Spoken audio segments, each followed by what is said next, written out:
Muchas gracias, Sergio, por este completo reporte. Ahora cambiamos completamente de tema. Hace exactamente un año, Camilo Silvero conmovía a todo el país. Y es que había rifado su cuatriciclón para obtener el dinero que su amigo con cáncer de huesos necesitaba para una prótesis. Hoy esa amistad sigue más fuerte que nunca. A continuación recordamos su historia en nuestro jueves de TVT.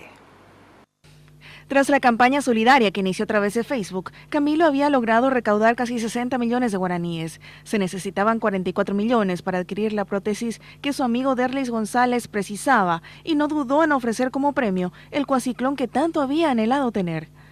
Mi amigo Derlis ya se operó, va mejorando cada día más, ya está de vuelta a la escuela. Un año después de lo ocurrido, Camilo ya piensa en impulsar otras actividades solidarias. Él necesitaba mucho. Le ayudamos, compramos la prótesis, solo 15 millones y poquito. Y con esa plata estamos anotando con mi mamá cada día que usaba. Y llegó que ayer solo ya le sobraron 400.000. Y es decir que vamos a tener que hacer otra actividad para ayudarle a Derlis. Camilo tiene actualmente 14 años y sueña con ser futbolista profesional. Solo lamenta que su amigo Derlis no pueda perseguir el mismo sueño.